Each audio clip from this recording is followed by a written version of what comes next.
Hello, welcome back to the YouTube channel. I suppose I should start as I usually do by saying if you don't want my writing intentions to interfere or spoil your reading of the story, please click on the Google Doc link in the description, where you can read it without my voice in your head telling you what to think.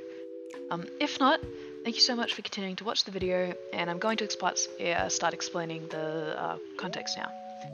This story was also from a prompt for a writing competition I tried to enter a while ago, which had the theme of ghost. I thought about doing a lot of different things on how to write this, like whether I should do a haunted house or some other really standard ghost story. But the more I thought about it, the more cringe it seemed. I couldn't figure out how to put my spin on that kind of story, so I decided to write from the ghost perspective. Initially, I thought perhaps writing Anatole, my main character's moments after he died, was the way to go about it. I especially liked the idea of a freshly departed spirit trying to con a reaper who was there to take his soul to the next plane or place, I don't know.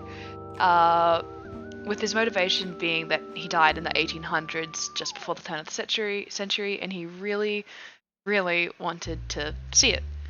And then after the turn, he found a new thing that would hold him back, and then a new thing again, and so on and so on.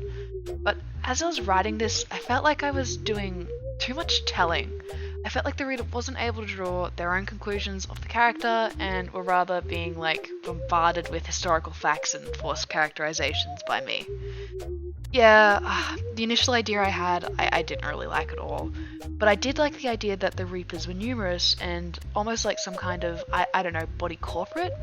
And also that they were unable to forcibly take a dead soul and needed the ghost permission first.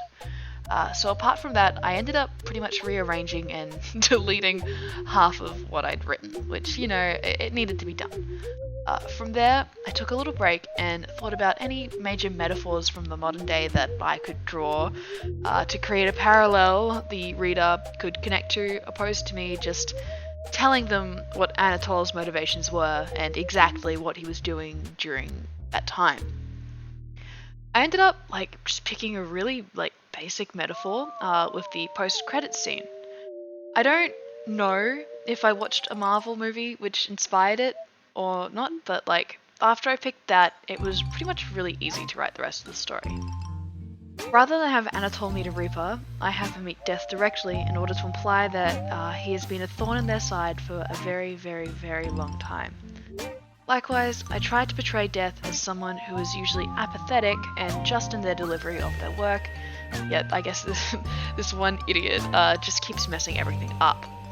The conversation between Anatole and Death serves to reveal both of their personalities and their morals slash rules that they abide by. Again, this is not the most complicated metaphor in the world, and it's also not the most complicated story.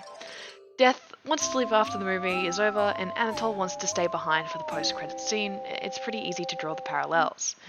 And even then, after they've watched the post-credit screen, he doesn't take their hand and instead tells them that they've got to watch the second movie in order to see if it gets better.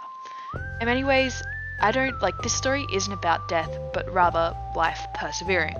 It's about the determination to live, to see what will happen next, even if that thing doesn't end up being as good as you wanted it to be. I really do like this story, and I think it communicates really well the emotions and messages I'm trying to get across to the reader. The ending as well, I just enjoyed so much. I'm really proud of the ending. I think the irony of someone else offering Death their hand and then Death denying it as they say the stereotypical line of, "Oh, I'll see you later," only to be met back with the soul they cannot claim saying, "Not if I see you first." I think there's something very human about that interaction. Do you know what I mean? I think there's something very brave, very unique, and it, I don't know, I really like the ending. Anyway, again, if you enjoy this video, please feel free to leave a like or a comment, you get it. And the link to the short story is in the Google Doc in the video description. It means a lot to me if you guys do any of that, and I suppose this is a goodbye for now.